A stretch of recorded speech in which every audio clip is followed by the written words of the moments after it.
There are two distinct kinds of successful people. There are what I call the river people and the goal people. Let's take a good look at the river people. River people are those fortunate persons who find themselves born to perform a special task. Mozart and Da Vinci were river people. There are thousands of river people living today, millions. They're the people who know from childhood what they want to do with their lives. No more than that. They're people who could do nothing else with their lives. They seem born to spend their lives in great rivers of interest, and they throw themselves into their rivers 100%, busy themselves with whatever it happens to be. They don't tend to think about the idea of success or the making of money. They simply spend their lives doing the best they can in their river of interest. And they're often responsible for some of the largest institutions on earth. We all know the stories of Alexander Graham Bell and Thomas Edison, the businesses that have grown from their inventions and circle the globe and are among the largest on the planet. Einstein was such a person, of course, but there are thousands of them that we never hear of. They're people who would be perfectly content in their fields of interest with only a modest maintenance diet and a roof over their heads. Their work is everything.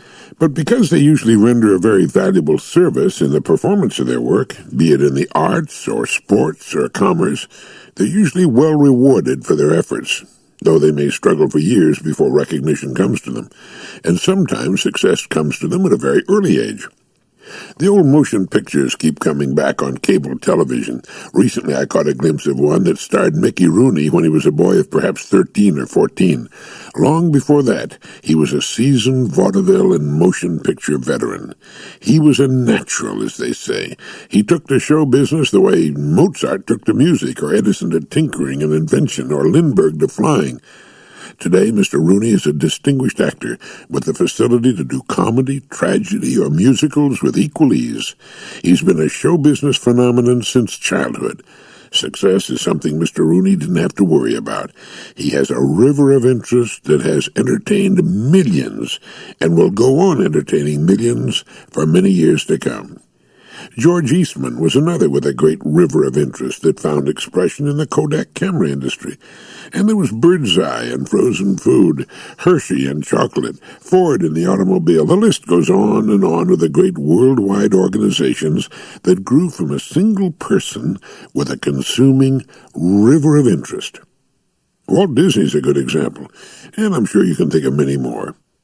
They're the river people. Dr. Abraham Maslow talked about such people. He said, one could say a good match is like the perfect love affair or friendship in which it seems that people belong to each other and were meant for each other. In the best instances, the person and his job fit together and belong together perfectly, like a key and a lock, or perhaps resonate together, like a sung note which sets into sympathetic resonance a particular string in the piano keyboard. And Maslow said, I've found it most useful for myself to differentiate between the realm of being, the B realm, and the realm of deficiencies, or D realm, that is, between the eternal and the practical, simply as a matter of the strategy and tactics of living well and fully, and of choosing one's life instead of having it determined for us. This is a help. It's so easy to forget ultimates in the rush and hurry of daily life, especially for young people. So often we're merely responders, so to speak, simply reacting to stimuli, to rewards and punishments, to emergencies, to pains and fears, to demands of other people, to superficialities. It takes a specific, conscious effort, at least at first, to turn one's attention to intrinsic things and values, perhaps seeking actual physical aloneness, perhaps exposing oneself to great music, to good people, to natural beauty, and so forth. Only after practice do these strategies become easy and automatic, so that one can be living in the B realm, as Dr. Maslow called it. I believe that each of us, because of the way our genetic heritage is stacked, has an area of great interest. And it's that area that we should explore with the patience and assiduity of a paleontologist in an important dig, for it's a region of great potential. Somewhere within it we can find that avenue of interest that so perfectly matches our natural abilities, we'll be able to make our greatest contribution and spend our lives in work we love. If we can find our river of interest, we need only throw ourselves into it, fully committed, and there spend our days learning and growing and finding new emerging fields of interest within its boundaries. If we cannot, then it's incumbent upon us to find our greatest aptitudes and employ them in whatever field offers us the greatest challenge and opportunity. Then we need only set goals to reach. Many will ask, well, why set goals at all? Why not just take things as they come and do your best with what you have with which to work? A goal gives the picture to the subconscious. Without a goal, we're much like the man with a boat and nowhere to go. Goals give us the drive and energy we need to remain on the track long enough for their accomplishment. Goals motivate us. Like the captain of a ship about to leave port, we should be able to tell anyone our next port of call. If you've done much traveling at sea, you were perhaps surprised in the beginning by how slowly most large ships move through the water. In a time when it's common for us to drive at 60 and 70 miles an hour and fly at 600 miles an hour, a ship pulling away from the dock and heading for a distant port at 20 knots may seem slow indeed. But the ship moves steadily, 24 hours a day, always on course, and the cumulative effect of such relentless singleness of purpose has us at the next port of call in a surprisingly short time. One day we raise the distant shore, and soon we're in the harbor with mission accomplished. Now the ship must have a new destination. People with goals to reach, on which they've set their hearts and minds, are always moving toward their goals. Even while we sleep, our deep minds are apparently working on the project. That's why we often awake early in the morning with a solution to a problem that offered resistance to our progress clearly in mind. We think about our goal as we have our morning coffee and breakfast while we're in the shower. It comes to us again and again during the day. We're on course. We're moving toward the fulfillment of our current goal. And it's often the last thing we think about as we drop off to sleep. It's our aiming point. And people with aiming points tend to reach them.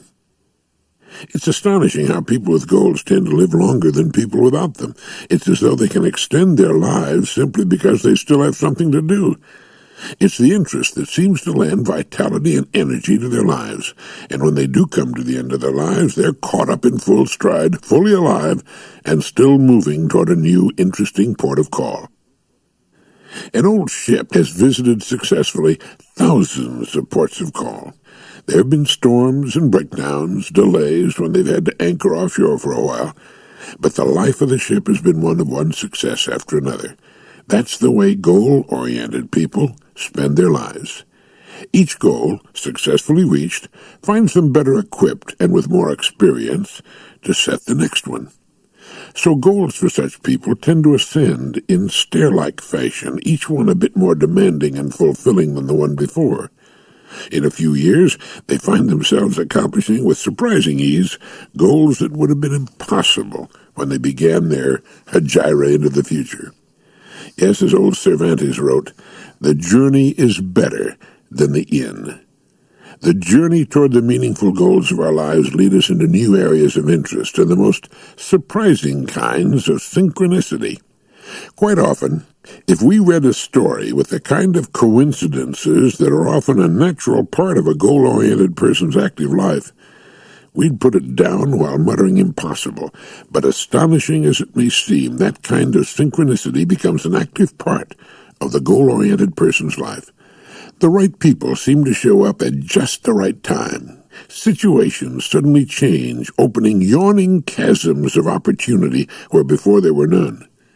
At a meeting, we find ourselves being introduced to the exact person we most need at that particular stage of our journey. A minor accident, which we may at first see as a setback, turns out to be a blessing in disguise. For the people working toward goals, it sometimes seems as though the smiling face of good fortune has joined us on our quest, and we should learn to be alert for such serendipitous occurrences. They're part of being on the journey rather than resting at the inn. We should not try to force such happenings. We must learn, as the Taoist reminds us, not to push the river, whether we're actually river people or not. We need to go with the flow. The right things will happen at the right time, without forcing, without impatience, if we keep steadily on course, our goal clearly in mind. And we'll find ourselves with our goal realized one fine day, just as we'll raise the coastline of the port toward which our ship is churning, or our sailboat sailing. There it is, and we shield our eyes and stand at the rail and imagine we can smell the land and hear the sounds of the busy harbor. Soon we're tied up at the pier, our latest journey a success. Yes, to me that's the way to live, whether one is a river person or a goal person. We may have an ultimate goal in mind and need a number of intermediate goals accomplished before we can get there. Have you ever watched Jack Nicklaus play golf? Of course you have. He was a golfing phenomenon never before seen in the world of golf, winning more major championships and money than any other golfer who ever lived. He still shoots a great game of golf, and no doubt's a long way from through winning tournaments, although he takes it much easier these days and busies himself with his many other interests. When Jack Nicklaus got ready to hit the ball, he'd have an intermediate aiming point, just a short distance from the ball. This intermediate aiming point was on line with the route he wanted the ball to travel. He would look down the fairway toward the green, then at the intermediate aiming point, then at the ball. His first task was to get the ball to pass over the intermediate point. If it did that, it would probably land very near the point on the fairway or green he had selected. It was always interesting watching his head and eyes move to the intermediate point, then to the distant point, then back to the intermediate point, then back to the ball. When he was ready, and not a moment before, he would uncork that legendary swing that left the gallery gasping and whooping with admiration and wonder. The ball would compress flat and be off and away on its considerable journey. It was the same with his short irons near the green. He always had an intermediate point with which he could line up his club head and the ball. We need intermediate aiming points, too, before we can successfully reach a substantial, distant goal. To write a book, one must write the first chapter, then the second, then the third, and so on. The book is first in outline form. The chapter is roughly sketched as to subject matter and content. One can get a mental picture of the book in final form with its colorful dust jacket coming from the printer. That's the goal. But first, there's that first chapter, then the second, and so on. Each chapter must be successfully completed as an integral part of the project before the project's complete. And it's much the same with our big goals. We can see it as completed, with ourselves right in the middle of it. There we are, the job done. That's where we want to land. But first, there are the intermediate points to successfully complete. And it's the intermediate points that often prove too much, or too difficult, or too time-consuming for the person to spend all that time completing and polishing. These are often the core skills vital to the completion of the final project. Here we find the person who wants to amaze his friends with his skill at the piano, but doesn't want to put in the time and effort to learn to play. This is the person who's forever looking for shortcuts. He or she daydreams, but when it comes down to the nitty-gritty of the intermediate goals, that's too hard, or boring, or time-consuming. Want to write books? How about learning the language first? Want to get rich in real estate? Learn the business first. The first step of the successful goal person is commitment. There are no ifs or buts about it. He or she is fully 100% committed to the achievement of the goal and willing to take whatever intermediate steps are required. The bridges are burned. There's no escape route on which to come tiptoeing back when things get rough. Commitment, 100%. When that happens, the goal is as good as accomplished. Those people who know the person and are privy to his or her goal also know that he or she will reach it. They become silent and affirmative partners and often set in motion events that help along the way. After commitment comes learning the steps necessary that will result in the person becoming the person to whom the goal he or she seeks would be a natural part. That's because before we can do something, we must become something. There often seems to me to be a kind of massive resistance to anything smacking of education in this country. We seem to forget completely that we can learn new skills. We can go back and learn the English we ducked and managed to sneak by in school. The same with math. There's some new algebra books written and published by John Saxon in Oklahoma, with which anyone can not only learn algebra thoroughly, but actually enjoy doing it for a change. John was an Air Force pilot during the Korean War, later taught math at the Air Force Academy.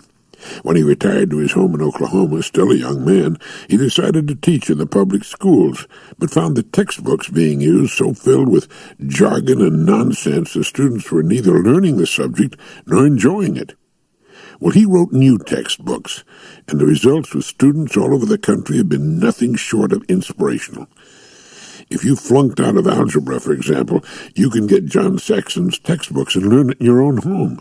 The same is true of hundreds of subjects offered by extension by America's finest universities. One of the sloppiest parts of American non-education is English. Kids hate their English classes when they should enjoy them. English is an endlessly fascinating subject when taught properly. It's the largest, most expressive language on earth. There are about 600,000 words in the English language, compared to about 150,000 in Russian or German, Spanish or French. We certainly don't need to know all 600,000, but we should have a first-rate dictionary and a good working vocabulary that fits our goals. You know, how we speak our language denotes our place in the American scheme of things. It tells everyone within earshot the extent of our education, our class, so to speak. And it's there for anyone to learn. There are dozens of excellent books on the subject that make interesting reading. I've made a lifetime collection of such books. My most recent acquisition is Caught in the Web of Words by K.M. Elizabeth Murray. It's the story of how a largely self-educated boy from a small village in Scotland entered the world of scholarship and became the first editor of the Oxford English Dictionary. The book tells how the greatest dictionary in the English language was written, the problems that arose, and the nearly endless difficulties that nearly led to the whole enterprise being abandoned. It's fascinating stuff, and as we read and learn, we polish and add to our store of useful words. If our English classes in our public schools are dull and boring, it's because the teachers are dull and boring, and the textbooks are as likely as not put together by committees. The point I want to make here is that whatever gaps may exist in our education can be smoothly filled by self-study at home or by attending the local community college. In reaching intermediate goals, we discover our shortcomings, and we can patch them up as we go along. Of one thing we need to be certain, and that is that the core skills of achieving our goals must be mastered.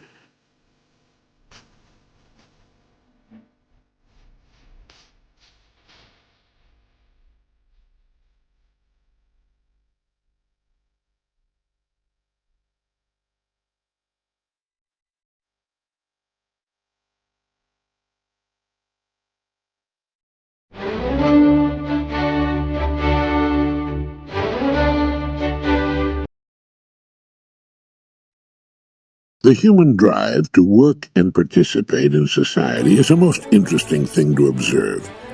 The other morning I watched two cooks at work. It was 10 o'clock on a Sunday morning at Denny's restaurant in Monterey, California. The place was packed. Breakfast orders festooned the order wheel, and completed breakfasts were lined up on the hot counter, awaiting their proper waitresses.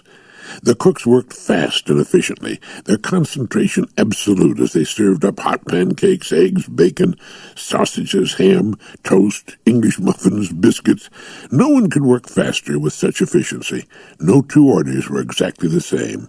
Eggs sunny side up, over easy, scrambled, lightly basted, over well. It was tiring to watch them, yet they were completely absorbed at their peak and enjoying the experience. Watching them, I realized once again how important our work is to our well-being, and how important doing our work well is to our well-being. It's much, much more than a means of making a living. It establishes our identity and awards quality and meaning to our lives. It makes our leisure time free from anxiety and allows us to look other people in the world squarely in the eyes. We belong. We earn our keep. Without work, we're crippled, truncated beings. When I was an announcer-writer at radio station KTAR in Phoenix, Arizona, shortly after the end of World War II, my goal was to become a network announcer in Chicago or New York, the national headquarters of radio at that time. I listened to the network announcers and practiced reading commercials as they did, so that the copy sounded spontaneous and ad-libbed. I studied the delivery of every first-class network announcer in the country, and soon I could sound very much like them. Every commercial I read on the air at KTAR, whether for the local mortuary or sporting goods store, I read as though it was a Jell-O commercial on the Jack Benny Show. I gave so much pizzazz to the local commercials, my announcer friends soon dubbed me Network and kidded me, found my efforts ludicrous. They were helping me on my way. "Why do you knock yourself out on those ridiculous commercials?" they'd ask. And I would smile and go about my business. As a copywriter, it was my good fortune to work with Paul Hughes, a novelist, and John McGreevy, who at that time was already writing radio plays for several of the New York and Hollywood dramatic radio shows. John was a Phi Beta Kappa who had majored in English at the University of Indiana. I plagued them both with questions and read every book they recommended in order to improve my writing skills. As for improving my announcing abilities, I was going to the best school in the country. I was listening every day to those men who were at the very top of their field, and no matter how mundane the copy or humble the place of business, when I stepped up to the microphone, I had a picture of the entire country listening to every word I spoke. I gave it my very best. And after 2.5 years at KTAR in Phoenix, I felt I was ready for the big time. I told my friends I'd soon quit and head for Chicago. My announcement was met with unbelieving stares and the most vociferous arguments. "There are 450 union card-carrying announcers walking the streets of Chicago trying to get work at the big stations there," I was told. I wondered how they knew about the 450 people, and had to admit I'd never belonged to the American Federation of Radio Artists, later to become the American Federation of Radio and Television Artists. But my mind was made up, and in March of 1949 I bought a one-way airplane ticket to Chicago. I told my wife I'd send for her and the kids after I got settled. In Chicago, I took a room at the old Chicagoan Hotel in the Loop, bought a copy of the Chicago Tribune, and turned on my portable radio. It turned out there were 2 target radio stations. They were the 2 biggest and the best at the time, WBBM, CBS in the Wrigley Building on Michigan Avenue, and WMAQ, NBC in the Merchandise Mart. I tackled WBBM first. I'll never forget that first day in those beautiful, posh surroundings. The marble floors, the uniformed elevator starters, those fabulous brass and glistening hardwood elevators, the CBS pages busily running about. Al Morey was program director at the time, and I presented myself in my brand-new Hickey Freeman gray flannel double-breasted suit. He was most cordial and immediately led me to a large nearby studio for an audition. He gave me a fistful of copy that included some tricky commercials and part of a newscast. The studio was as impressive as the rest of the place, very large for one thing, with a concert grand piano and sound effects paraphernalia. Here was where network shows originated. I walked to the standing microphone and looked into the darkened engineer's room beyond the slanting glass. There was an old-time engineer, and Al Morey nodded his head and threw me a hand cue, and I began. Well, he told me he'd let me know, and the next day I repeated the process at WMAQ and was told I'd be called and told how I did. Later that afternoon, WMAQ called and said they had a job for me. I almost passed out with joy, but I thanked the man cordially, told him I'd be in to see him the following day. Then I waited. Finally, Al Morey called. I had the job at CBS, whereupon I made an appointment for the next morning. I was giddy with the sudden inflation of my self-esteem. 2 auditions, 2 job offers. Where were all those 450 unemployed union card-carrying announcers? The next morning I had something of a plan. I had an early breakfast, showed up at the palatial Wrigley building at 9 sharp. I thanked Al Morey for his most generous offer, but I told him I'd also been offered a job at WMAQ, his NBC rival. I mentioned that KTAR, where I'd worked for 2.5 years, had been an NBC affiliate, and I was familiar with that network and liked it. I confessed that I just didn't know what to do. Whereupon Al told me that he was prepared to offer me a year's contract with an option on the second at a weekly wage considerably higher than union scale if I'd come with CBS. Well, that did it. I not only had a job, I was under contract and more money than I had dreamed of earning. My 2.5 years of doing network commercials for a local radio station had paid off. I was now a CBS network announcer on a 50,000-watt clear-channel radio station whose coverage map blanketed most of the Midwestern United States, to say nothing of the country's second-largest metropolitan market. Indeed, I had arrived.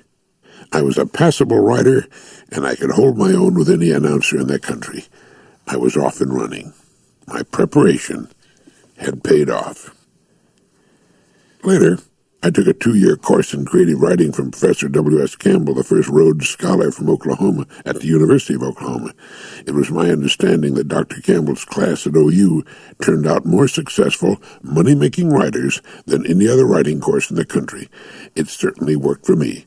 I took it by mail. Well, I've obtained 10 times the education since leaving school that I ever obtained while a student. I can go at my own pace, choose my own subjects, and you can do the same. If your goal involves a degree or degrees in subjects that cannot be learned at home, but demand residency at a college or university, you can do that too, if your goal is sufficiently important to you. It's difficult to learn brain surgery at home or advanced biology or chemistry.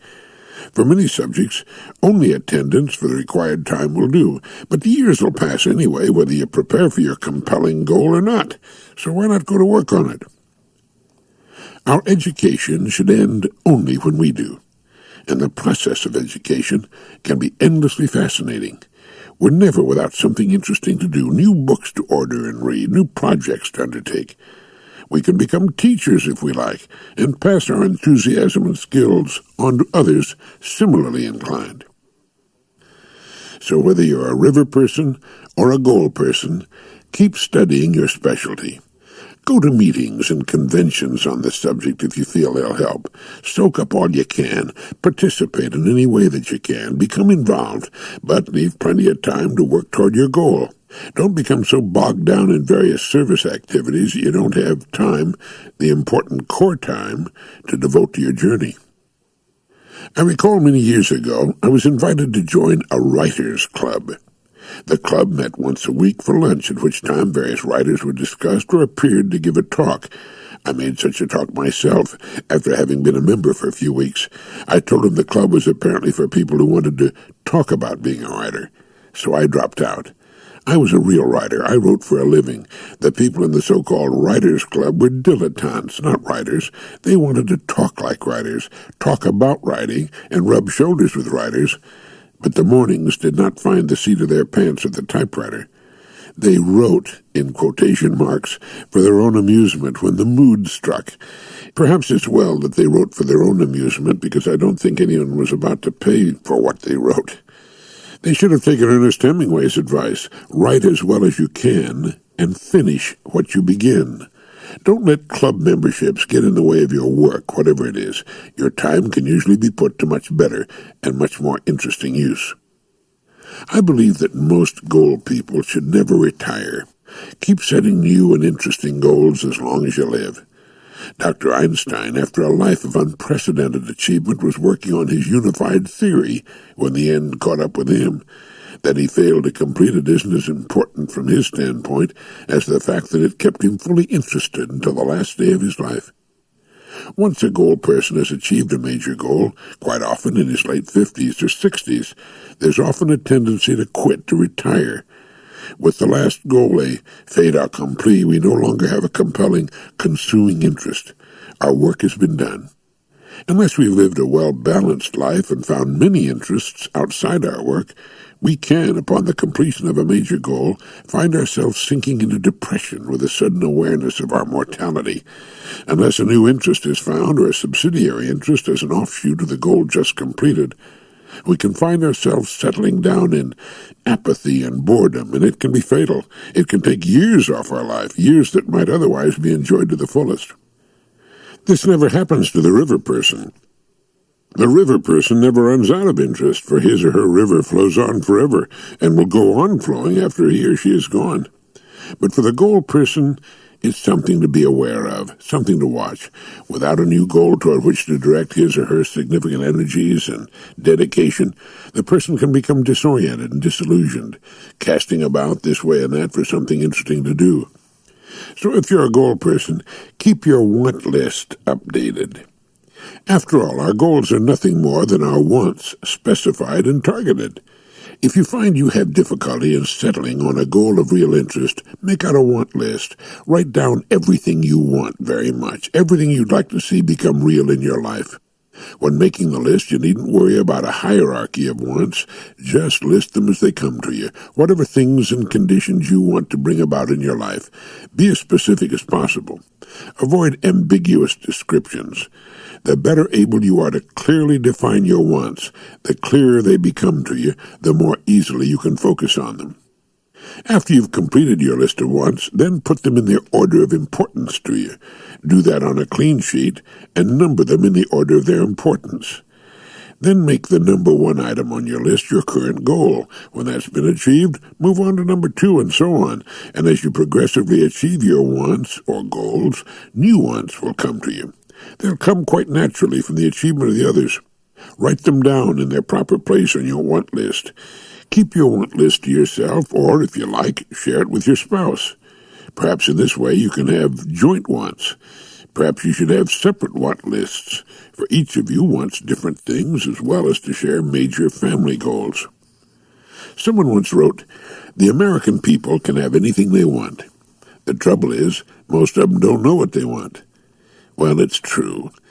If you should walk up to a stranger and ask him to tell you in one sentence the goal toward which he's currently working, the chances are overwhelmingly in favor of his regarding you as some kind of nut. If you try to pin him down, he might start hauling out some old vague wishes or coming up with something interesting on the spot, but the odds are good that he doesn't have a goal toward which he's consciously striving. The odds are 99 to 1 that he does not have a card in his wallet with his goal spelled out on it, nor a want list of any kind. Americans tend to take things as they come. They put themselves in the way of chance in the most haphazard fashion and idly hope that everything will come out all right. They waste decades that might have been put to really interesting and meaningful accomplishments. If they know they can do so much more, and then consciously decide to just take things as they come, that's all right. But the pity of it is they don't know their own powers of accomplishment. They don't know what they can accomplish and have and enjoy. They thus lead marginal lives, shuffling around what might have been, what could have been.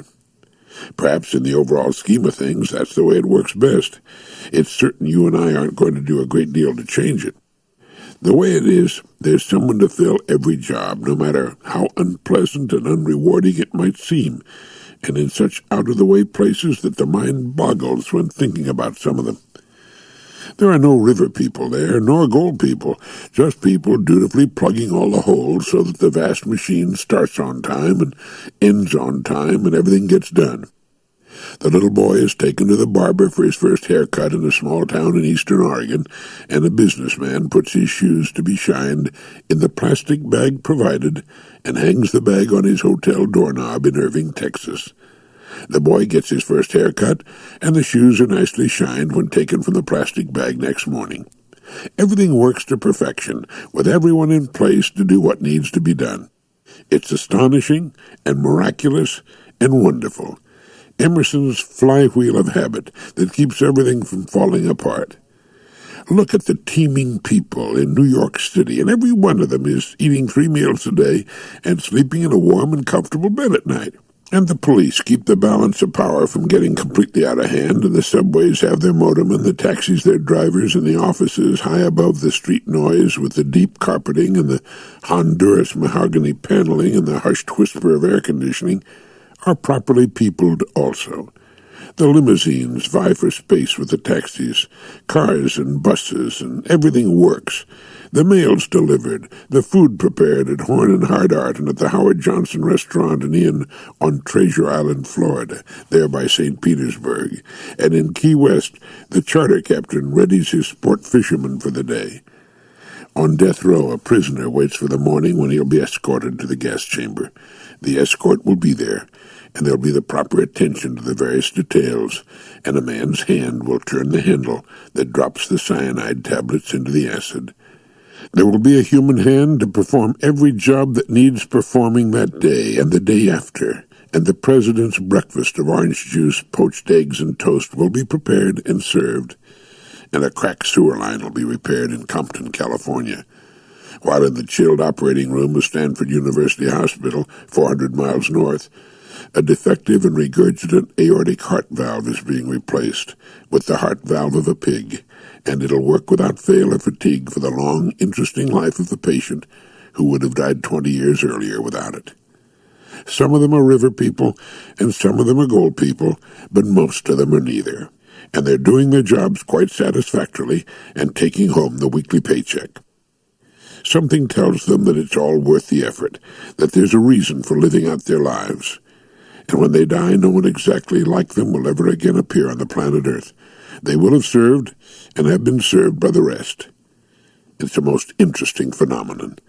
It's good to be a part of it, and it's especially good to so direct our lives that we make excellent use of the options and aptitudes we received as our share, to live as fully as we want to live, and experience as much of life as we choose to experience, and in so doing, make whatever contribution we can make for the benefit of others.